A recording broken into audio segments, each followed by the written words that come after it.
Welcome, welcome, welcome. This is Don't Believe the Hype. Donovan Sadiq and my partner in crime, Demetra K from the Demetra K Show. Demetra, last Sunday on your show, we talked about Mueller. If the Mueller report actually was kind of like a Hail Mary for the ADOS movement. Right. Did he help reparations? Helps get reparations? Yeah, and I tried to explain it the best way I could. Eventually, people understood what I was saying. Absolutely. Mm-hmm. In regards to the Democrat Party, rather. Right. You guys can check out Demetra K Friday, Sundays, 3 p.m. live. She's on Facebook. We are on Spotify. There's another platform that I have to get on. It's called Apple Live or something. Oh, really? So that's another platform we're going to be getting onto. Google Plus is now gone, so we can't do that anymore. But we're on Spotify, iHeartRadio, and all the other great platforms. But before we start, I want you guys to remember that don't believe the hype. People say, what is that about? Don't believe the hype is a saying that we used to say in the 90s. Public enemy, meaning don't believe the soundbite, don't believe what you see on the thing. Go investigate it for yourself. And we say on this show all the time, don't listen to what we say, research what we're saying, and have an opinion. So right now you guys are seeing, for those that can see us, we have a green screen behind us, but behind that green screen there's actually a window, and real life is going on behind that window. On this green screen I can show you guys anything I want to show you, and unfortunately a lot of people take that as, wow, truth, look what's going on over there. And it's really not. So like the Wizard of Oz, pull the curtain down and see what's really going on and form your own opinion. And every opinion is valid, but it doesn't mean it's right. So, so what I want to talk about today, then this is my segment of it. Again, welcome to everybody. Which is, you guys are in suspense just like me. I have no idea what we're talking about. Yeah, she has no idea, and I got to do that because I've been trying to Ike Turner her. It ain't gonna work. Yeah, and she just doesn't want to do it. And I've turned it to the Tina at the end of the movie. Yeah, at the end, at the very end, when I'm on drugs and stuff. But the title of this segment is called "What is Wrong with You?" And what I want to talk about is something that I've been talking about. The last time we did the show, I was talking about how I've shut down the Bank of Donovan. The Bank of Donovan. And I'm not going to be doing it anymore. Shout out to my big brother who's probably listening to the podcast, the Malloy family. My grandmother, grandfather's birthday's coming up. The guy's still running around, kicking, doing what he's doing. Good to see you guys on the show. But what is wrong with you?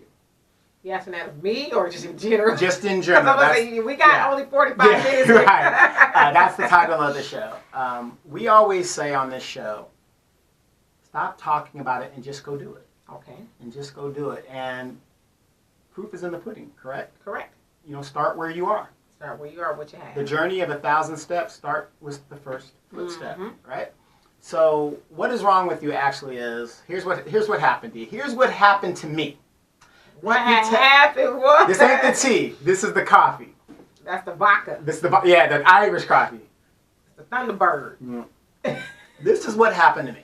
I had a friend call me, and obviously she didn't see the show last week. Oh, God. And she said, hey, I'm in this situation. Do you think you can help me out? And I said, well, unfortunately... Well, give us the tea. Give us the tea. I'm giving you the tea. What was the situation, brother? Well, she's in a financial situation, and she needs to borrow some money. Okay. And I said, well, unfortunately, that's her calling you right now. Talking about, you ain't going to be talking about me. Right. I don't know why people call when they know I'm doing the show right now. So anyway... But by the way, we are going to start the call-in part if you want to call in and do all that. But anyway, so she says she's in this bind and this thing. So I said, okay. I said, look, unfortunately, you didn't hear the show, and this is what's going on, and let me see what I can do. Let me see what's going on. She says, well, I've got this, got that, right? I said, oh wow, this woman has a car note due $300-something. Okay. Her insurance is $300-something. Why is their insurance so high? She's a very bad driver. Wow. So, the minute I heard that... And she's our age? I'd say about 10 years younger, maybe, at the most. So, she's about 16. Like, insurance is not supposed to be that high for a woman. But go ahead. But if you're a bad driver... Right, got it. Got tickets and all kinds of shit. So, this is what I told her. But, here's what she told me. And, and it doesn't make any sense to me. If you are financially... And black people, we're at the bottom of the economic totem pole, even though we have the money. We're at the bottom. They keep us down financially. So she got in this accident, whatever, because she's a bad driver. But she needs a car to get to work. Right. I said, okay. But I said, if your insurance is $300 and your car note is $300 something, there's no way I would be getting a car. There's just no way. And then, if you have to have a car, why do you have to finance a car? Why can't you just get you a piece of car? Like an auction. Yeah, and then you can just get a liability insurance, and it's all good. Well, I mean, depending on what she does, maybe she needs that car, a reliable car. We know sometimes the auction cars is kind of But she hasn't got the money. Do you see what I'm saying? Okay, what is it that you always say? You beg for what you need. Buy what you want, beg for what you need. Right, and you know, and that parable keeps coming up, and she has a daughter and like that. And I said, well, that doesn't make any sense that you put yourself in that kind of jeopardy, right? Mm-hmm. Now her rent's due, and she goes, well, work is kind of slow or something like that, she was saying. And I said, what kind of work do you do? You know, she cleans houses. Okay. And I said, okay, I have a friend that, you know, that does that from time to time and stuff like that. And she goes, yeah, you know, with that, you can't do it. So, which she would need a car, the dependable car. Yeah, to take her stuff like that. But I said, the car that she got, why do you have to get a high-end luxury, excuse me, luxury type car to do all that? Just get you a piece of car. If anything, you need a truck. Right.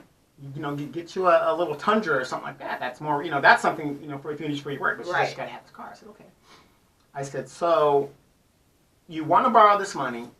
I said, now, if I was a bank, what you just told me would be a no, because you have more liability than you do credibility. So, if you don't mind me asking, how did she find herself behind on her car note? Business has been slow. Because business is slow. So, I'm thinking she's significantly behind.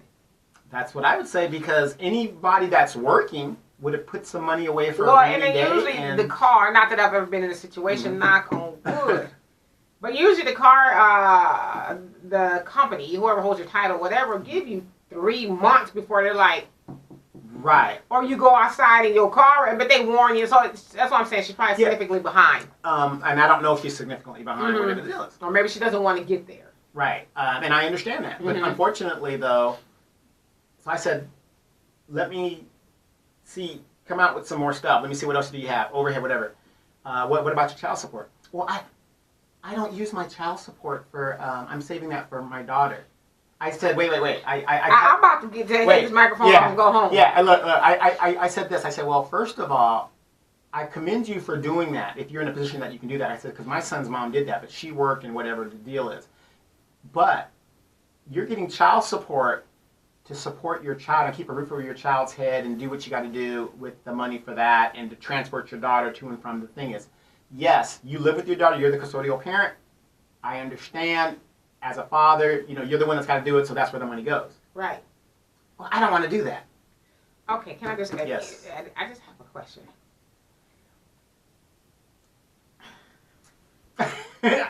Why is your money good, but her baby daddy money ain't good? Why, like, you come, your baby daddy, she's saying he's giving her child support, but don't your daughter need a ride in that car? Can't you use some of the child? I mean, it's like I know you didn't call me talking about, well, I'm saving his money, but I need to borrow yours. Right. I'd have been like, I couldn't have hung up on her fast enough. But what I'm saying is, okay, you're saving this money so your daughter can go trick it off later on in life? Or she needs it now. She needs the money now. She doesn't need the money. You know, the need is now. So, thus, do you see the topic of my show? What is wrong with you? Okay, but can I just ask this? No, please. Maybe I need to ask what's wrong with you. Okay, go ahead. Because, I don't know, I'm just asking the question because I'm so sure a lot of other people are. Why do these people keep coming to you with these outrageous requests?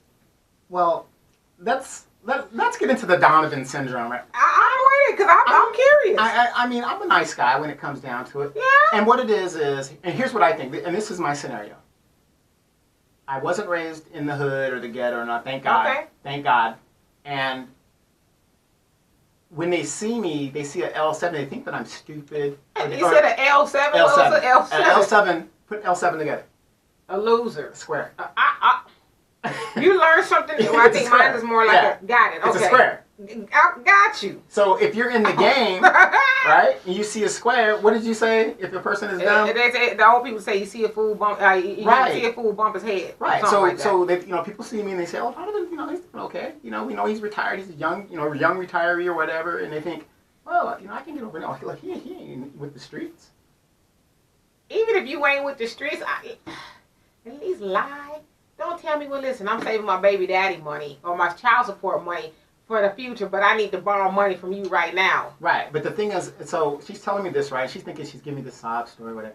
And don't get me wrong, ladies, I'm not saying this. See, back in the day when you had feminine wilds and women knew how to be women, you could manipulate a man to give you what you want. I'm not saying you're out there tricking. That ain't what I'm saying. Like, hey, how you doing? Yes. Exactly. You play the role or whatever you're going to do. Hey, you sure smell good today. Thank you. You compliment them. You know what I mean? Does it smell like money? Right. But you know what I mean? I'm not saying... Am I wrong? No, I'm with you. You know what I mean? Back in the day, that's what they used to do. Like, okay, hey, Okay, I'll tell y'all a secret. Okay. Because my mom, R.I.P., she was in sales for a very long time. She, and I tried to do it with her, the sales thing, and I just wasn't getting the hang of it. I was like, I can't do it. Well, yeah, them sweats weren't working with you. You can't go to sales. She says, next time, put your little red lipstick on, okay? Little red lipstick on, just not a lot, but a little bit of cleavage. And I mean, my mom would be. Exactly. She would be right.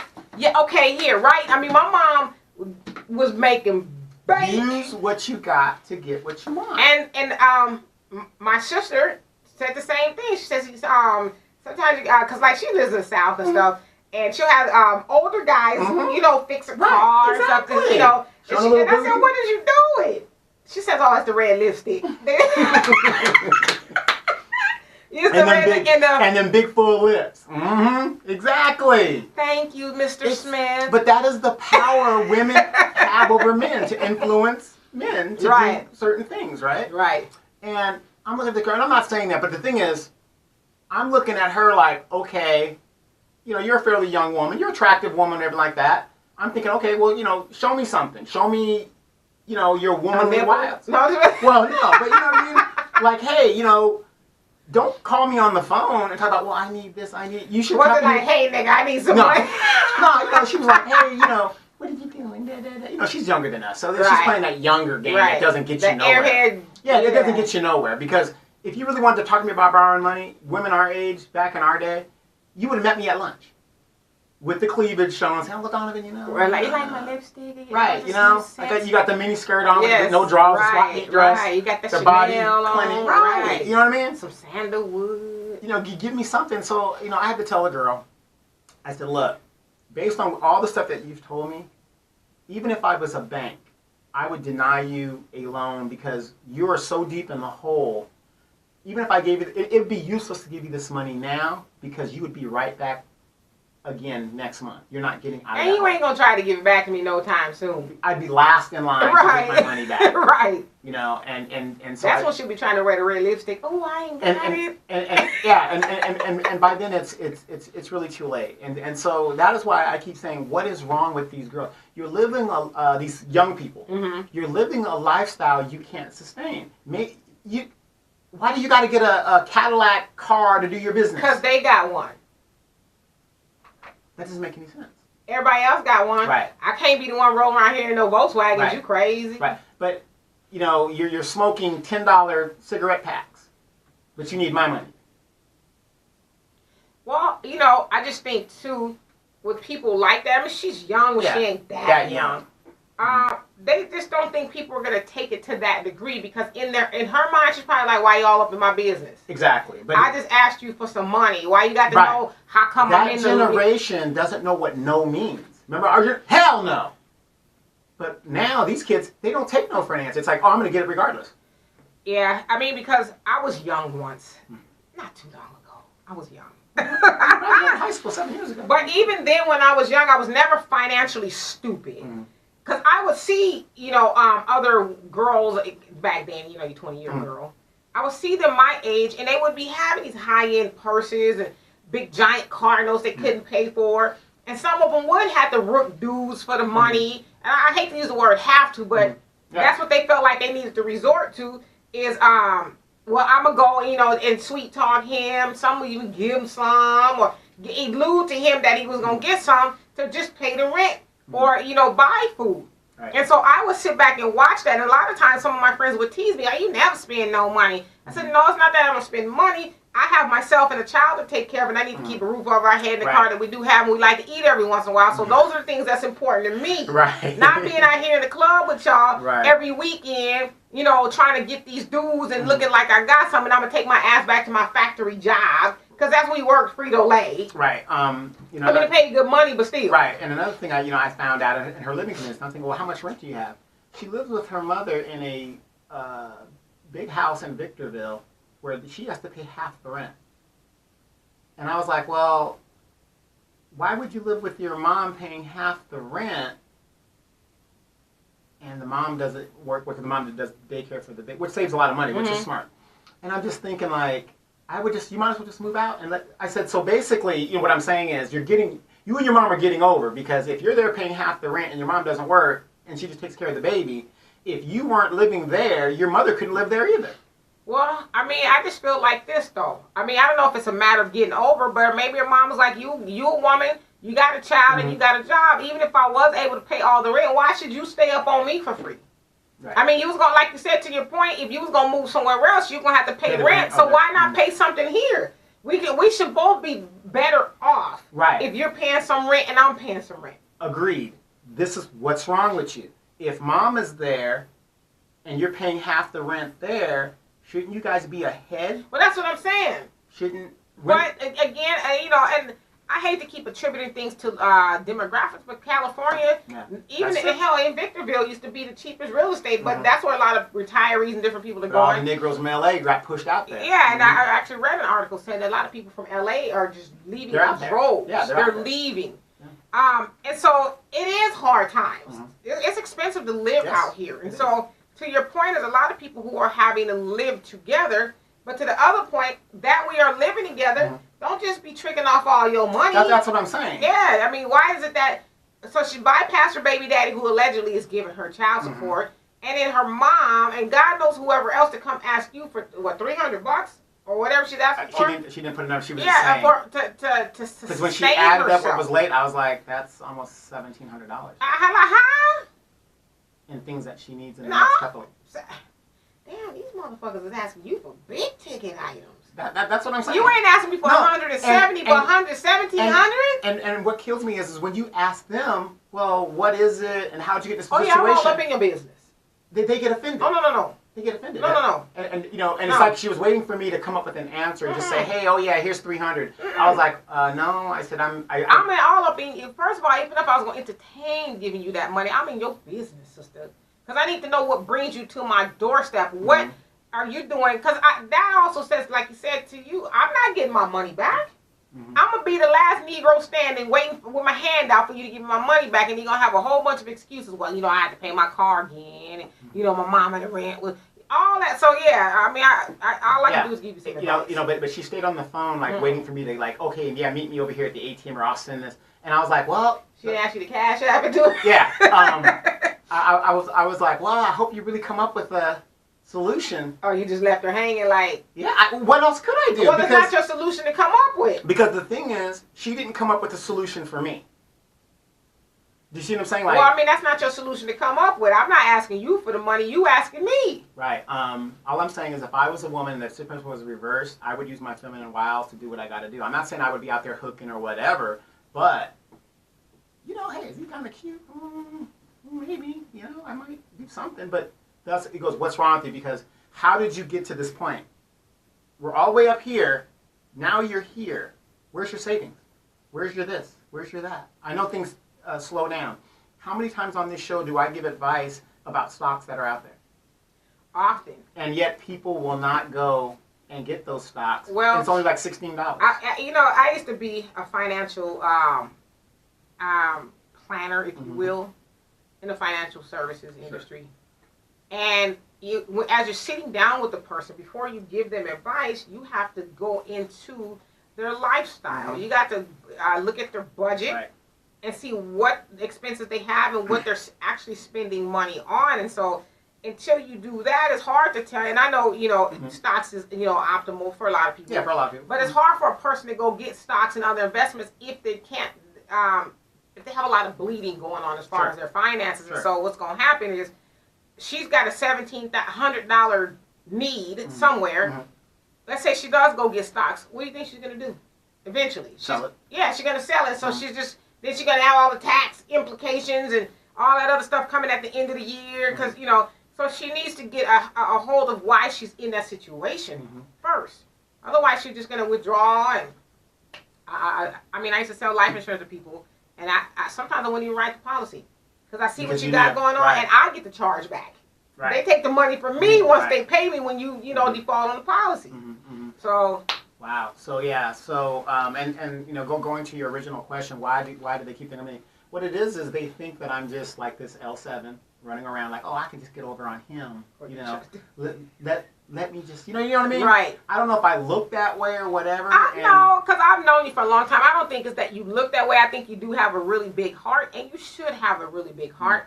But they also say people with big hearts often get taken advantage of because you're if anybody's a gentleman, it's Donovan. I mean, I've been to the bar with Donovan, and he'll see ladies there. Like, I'm talking about old school.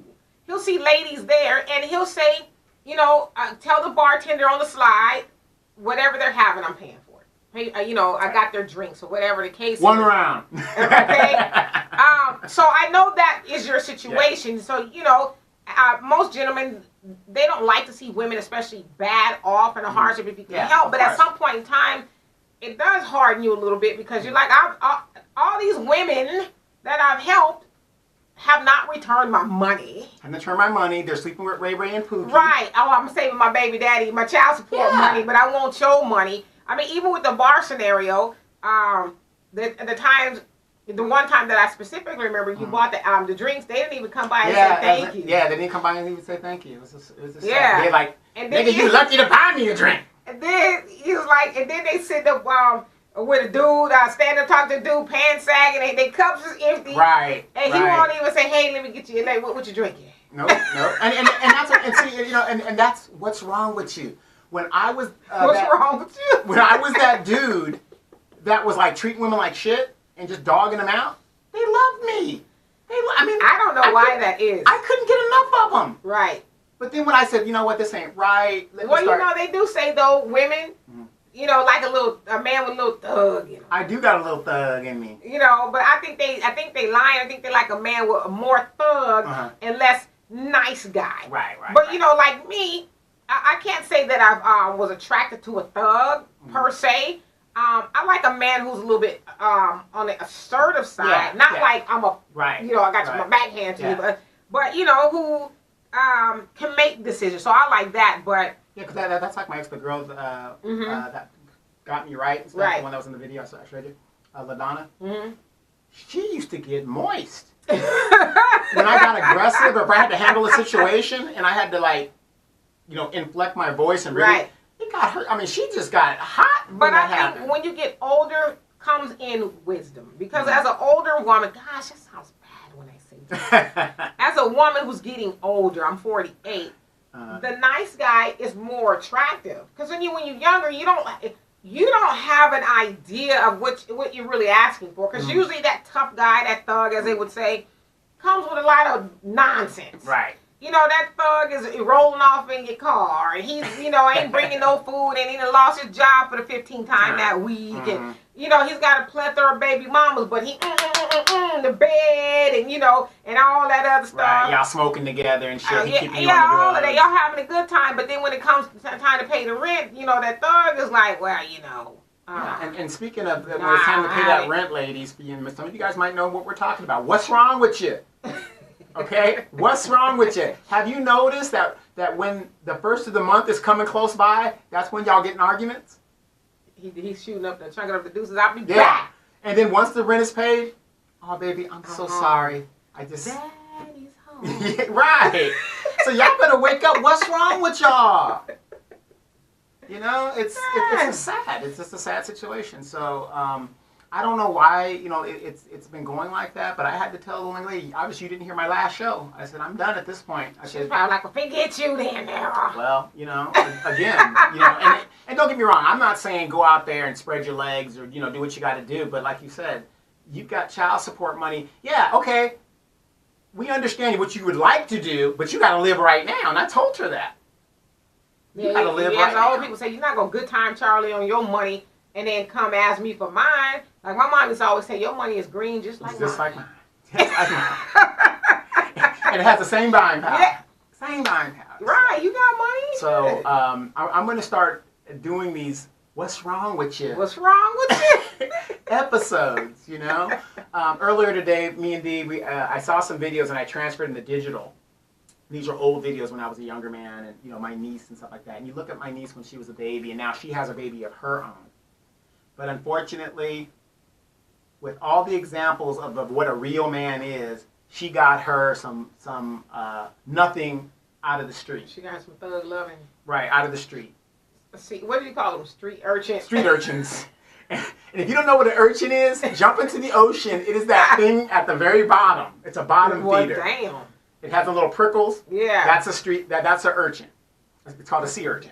So you're at the very bottom, and they dwell at the deepest parts of the sea. So that's what she got her a urchin, and it's so sad because we invested so much to keep these girls out of, especially girls, out of danger and stuff for them to make the selections in men that they have.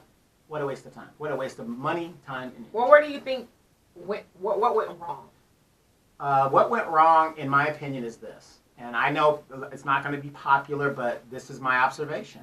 When you let other people raise your children, that was the problem. And I don't mean family like an uncle or cousin. Right. I'm talking about other people that are not of your bloodline, of your community. You know what I mean? I got it. So basically, let that white woman raise your kids? No. Because remember, their mother was a white woman. Oh, got it. But my brother was in a relationship with another lady who's from another country who have a different mindset. Got it. And so when you give all the power to somebody else to raise your children, they're going to come to a different mindset. How do you go and visit the lady that raised you? And more power to her. Like I said, we're thankful for everything that my sister-in-law did. Whatever deals, which is great. However, why would you come all the way? Me and my sister-in-law live less than a mile from each other. Why would you come all the way and go over there and visit, but you won't visit your bloodline uncle, even if it's for only 5 minutes? Right. Because everybody in my family knows if I come to Old Roads, which is New Roads, I'm going to make an attempt in the time that I'm there to see all my uncles, and if I can't, hey, I was here, I tried, blah, blah, blah, I'm gone. Right. And everybody knows that about me. Nobody in my family can say that Donovan doesn't, when he comes to town, he doesn't try to stop by. He's a recluse. Right. Yeah. I come by, even if it's just for 5 minutes. Hey, I just want to stop by, I'm in town, blah, blah, blah. I got to go, Right. Blah, blah, blah.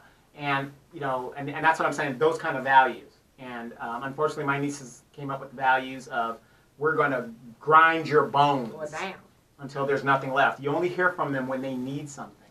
And to me, that's not the way to conduct your life. I don't go to Demetra only when I need something, because eventually you're going to say, you know what? This nigga just keeps coming, And I think just really, unfortunately, and this is no shade to anybody, I honestly think that is learned behavior. To need people, or to care about people, and it's fake, but care about people when you need something. Right. Right. And they probably watch other people do that instead of, like you said, I just want to come. I'm just coming over to visit Uncle. I'm just sitting here. I don't want, you ever get a phone call from people and you see their number come up and you're like, yeah, I don't want to answer that. Yeah, I don't want to answer. They're either gonna need some money, they're gonna want somebody to watch the kids, they're gonna need a ride. They're not outside gonna of the show. Whenever Demetra calls, I'm like, yeah, right. They're never gonna say, I just called to see how you're doing. I just called. Right, nah. To say, I love you. No. They never. I know people with my contact list. When I see their number, first thing comes to my mind. Yeah. What do they want? Yeah, there's some drama going on. What do you want? Right. It is never. I ain't talked to you in a while. Just want to care to see how you're doing. Hey, can I swing by, pick you up for lunch? Or I want to come by. Can I bring you something? Right.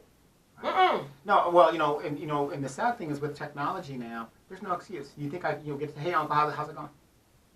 Just checking in. Right. I call my mom minimum once a week. Right. And here's another thing. I had a friend that recently lost her mother. The woman was an awesome woman. And like I said, I feel for everybody that loses their parent because I know what it is not to have a parent and stuff like that. I only have one parent left, my mother. And I look at a lot of my friends that have lost their loved ones, and I said, no matter how many times my mom gets on my nerves, and Lord knows my mom gets on my nerves, Right. and that's only because I'm just like her. You see what I'm saying? So I understand. I know it's not necessarily her. When Mhm. two people are exactly the same, Right. you're going to bump heads. You're going to see things different way. But the thing is, I cherish every week I hear from my mom. Well, you're supposed to. You know what I mean? I mean, because I know, we're only limited. I mean, God forbid, I've been on this earth almost 50 years now. That's a blessing within itself. Oh, yeah. My mom has been here with me. However, when I see my friends that have lost their mother, no shade to dad, I'm a dad, but our mother is our first teacher. Especially for boys, it's our first gal. Right. You know what I mean? Right. Our mom is the one that teaches us how to treat a woman. Right. So if you got a thug and he's pushing you down the stairs, Golly. his mother has probably endorsed that because that's what she went through. Damn. So, what's wrong with you? So, Pushing you down the stairs. I love you, girl. Go get me some weed. I didn't mean to do that. Yeah, so what's wrong with you? What's wrong with these girls? But, seeing how painful it is to lose that mother, Mm-hmm. I'm not saying I'm going to be doing backflips and jumping in the casket, but when that day does come, but my mom is so mean, I think she's going to outlive me and my brother. That's usually the way it works, okay? And then, she's not mean in the way of me. Put it like She's this. so mean. When I say mean, and those of you guys in the family, you guys know what I'm talking about. My mom is no nonsense. Tough as nails. My mom is the pillar of a rock, okay? If you're outside of the family, she's the nicest lady you would ever Right. meet. And the reason why mom is that, and she won't say this, but I happen to know my mom because I'm just like her. She's nice to other people outside of her children because she has no interest in you. She's not vested in you. Well, that's what I was about to say. Yeah, probably Yeah. vested. Yeah. She's not vested in you Mhm. like that. But her own children, my mom is hollering and screaming, kicking and fussing and cussing the grandkids, the great grandkids. It's got to be this way, blah blah blah. So you got to know the difference. And so when I see you guys that have lost your mom, I'm waiting for the day that happens. I hope it's a long way off, but I cherish every day that I hear my mom. Even when I called her for Easter. I said, "What you doing, Mom?" "Nothing." Shit. "Where's the dog?" "Right here." All right, just called to see how you was Yeah. Are you going to go get something to eat? Anything? Maybe later. But see, she called me back that day, and what I didn't realize was it's around the time my grandmother died. Got it. So she was in a mood Okay. type situation. Well, because she lost her mama, Right. and she's feeling a certain type of way. Right. It's that time of the year, she gets to that. Well, I would say this, since you brought up the subject, I have lost a mother, almost Yes. 3 years this November. I love you, Mama. And I tell people this all the time. Like, I'm a gangster. Right. Okay? But ain't nothing like losing your mama. I don't care what nobody says, because I listen to you. And you might be telling the truth, but if God forbid something happens to your mom, you're going to be, she lived a good one. All right, let's go, y'all. Yep. You might be, but I'm here to tell you, I know. it's easier said than done. Because see, since I lost my mom, I've had those conversations with people who may not get along with their mom very well. Oh, my mom is. I said, you know what?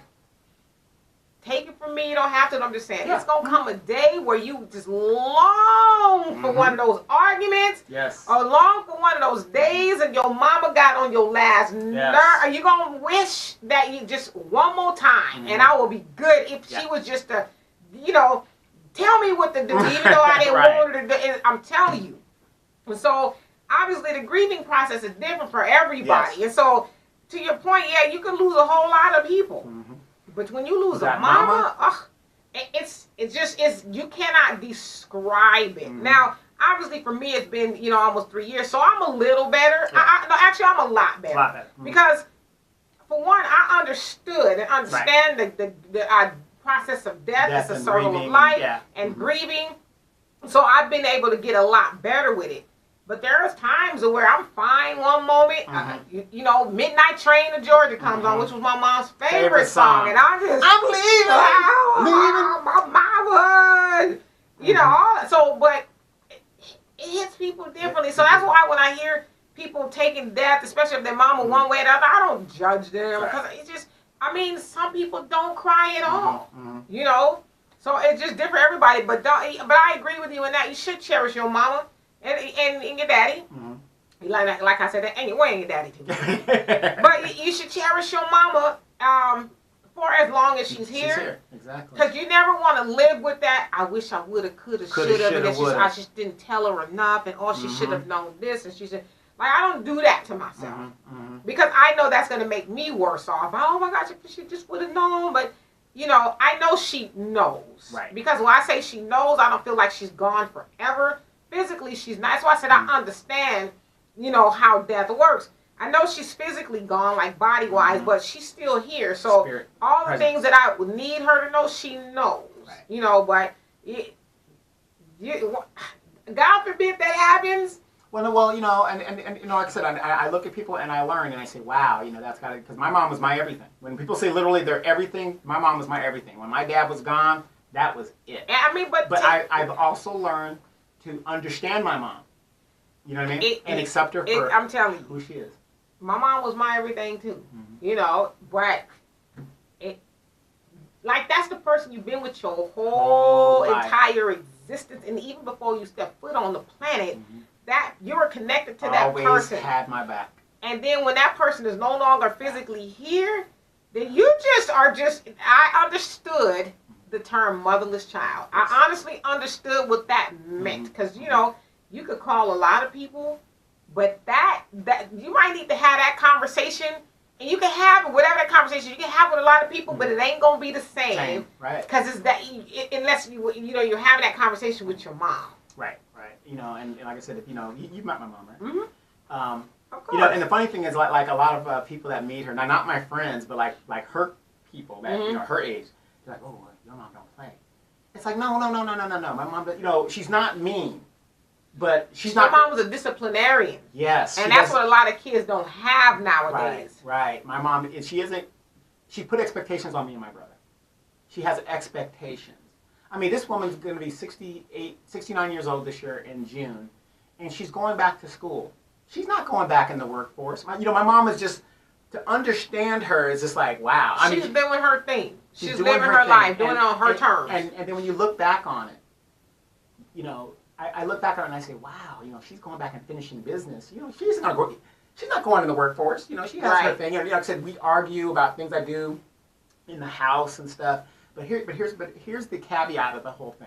Like I said, when your mom passed, my mother-in-law passed, and my other friend's mom passed, and I see people just crying, just losing it. And I'm thinking, and it makes me wonder, what's wrong with you? But it made me wonder, what hell did you put your mom through, if that was the case, or how close were you? I mean, I wonder. And what I said for me and my mom was, that's why I talk to my mom at least once a week. I do not, when that day does come, I do not want to be one of those people that is like, oh, I didn't do this, I didn't cherish this, I didn't cherish. When my mom goes, let's say she goes tomorrow, I can say, you know what, Mom told me what I needed to do. The insurance I stuff don't was think done. that's really, I mean, that's probably some of it for some people. Oh, I shoulda, woulda, coulda. Because I talk to my mom every day, sometimes a couple times a day. You know, I think for a lot of people, it's really just she's no longer here. For me to pick her, like my thing was when I was taking a long drive stuck in traffic, was to call my mom, and we would talk about everything. Somebody got on my nerves, somebody got on my nerves, whatever. We just talk about everything the whole way to and from. And so sometimes, even when I'm stuck in traffic, I can call my sister. I can call my brothers, but they ain't no fun. They just want to talk about, you know, technical stuff or whatever. You know, sometimes we can have those kind. But my sister's cool. My man is cool. My dad, you know, is, you know, he gonna get off into his, yeah. But I'm like, it ain't the same. I just want to talk to my mama, you know. Well, here's the thing. A couple of weeks ago, we were about to go on air, and you got a message from your mom. or I didn't get a message per se, but it's like she wanted to join the live conversation. I was like, all right, mama, come on with it. Right, you know, she probably was like going to say, you know what, you always this, that, the other. You better be careful out there. But we get these little things that remind us. Right. I'm reminded of my mom all the time. That's why I don't feel like, see, when you see that, like, when you see somebody going into the ground, that's why a lot of people take the death process hard. It's because they see that whole person, their spirit, energy, whatever, see them, that whole thing going 6 feet deep. Like, oh my gosh, my mom is down there, she can't breathe, they're putting dirt on my mom. But if you see that's just her body, that's her shell, everything else is still here, you're good. Right, because you have some moms out there that have enabled little Ray Ray and Pookie and Neckbone, and once mom is gone, these are the kids that go in and out of jail, and who's there for them? Mama. Daddy ain't there. Took mama through Mama's hell. there, right. Yeah. Now mama's gone. What's going to happen to those boys? What I was going to do now. Right, what's going to happen to those boys? Because now, there ain't going to be nobody putting the house up for bail. Ain't nobody putting money on your books. You know what I mean? So, right. What's wrong with y'all? Cherish what you got. Live not everybody's going to be a millionaire. Not everybody's going to do this. Back to the original story of old girl. Why you need that kind of car? I mean, if you're paying that kind of money, you don't need that car. You might need to start taking the bus. Well, yeah, just a lot of people just have their priorities twisted. What's wrong with you? Twisted, yeah. But I mean, just as a woman, I would have never called another man. And does she have a man? I have no idea. And that crossed my mind too. It's like, what if this woman has a man and she's asking me for money? And then I would be wrong to ask her for some ass. You know what I mean? Out of respect. $1,700 worth of ass. Girl. Yeah, and look, and the way I look at it, that's over 2 years worth of work. Golly. Is it the mummy thing? No. I'm watching some movies real quick. I gotta show you some stuff. I gotta brush up on some nasty stuff. Yeah, as a matter of fact, you better hit the gym with me because I want you stretching. It's just a sad, commentary, and I'm gonna start talking about that. What is wrong with you? We got to get back to living within our means. When wisdom speaks, start listening to it. We're trying to change the narrative. When I give stock tips, I don't care if you just buy one stock. Buy that one stock and put it, give it to your child, and keep it for your child. Right. So that we could start talking about ownership versus consumerism. Right. And that's what we got to do. And that's probably her situation too. She's probably more of a consumer. Out there. And trust me, I would love to help her, but you know what? I can't do it. Because if I help you, that's money I'm not going to have when we go to Africa. Well, Mother Teresa says the best way to help the poor is not to become one of them. Not to become one of them. And a lot of people get mad at that quote. Oh, that's mean. You guys, no. Read between the lines. She's saying, she said, because she's gone now. But if I keep helping you, I'll be in. we both gonna be poor. Because there's also that adage of, if you give a man a fish, he eats for a day. But if you teach him how to fish, he eats for a lifetime. So I think that's kind of what she was saying. That, I'm a help. Helping is not necessarily, of course somebody's hungry, want to feed them, but helping is not necessarily putting a Band-Aid on it. Right. But giving money to a person who's obviously financially responsible is putting a Band-Aid on it instead of doing what you did and saying, okay, well, what seems to be the problem? What has you here asking me for $1,700? Right. And that's just the opening. Yeah, because maybe I can help you try to shift some things around, and maybe, like you said, you don't need the car and this, that, and the other. Try to figure out how you won't end up here next month. Right. But me giving you $1,700 is not going to help you. Not at this point. Yeah, I mean, because I just giving it to you, you didn't have to work for it or none of that. So we're going to start doing segments like a What's Wrong With You, a lot of stuff going on. Next hour, what are we talking about? Forgiveness. I'm not forgiving no debt. Of course, there's a little bit more to my topic, but forgiveness. Okay, and that's going to be an interesting topic. I really want to listen to see what was going on with that. And for those of you guys that did not check out the Demetra K Show on Sunday, the video is up on YouTube. Please check it out.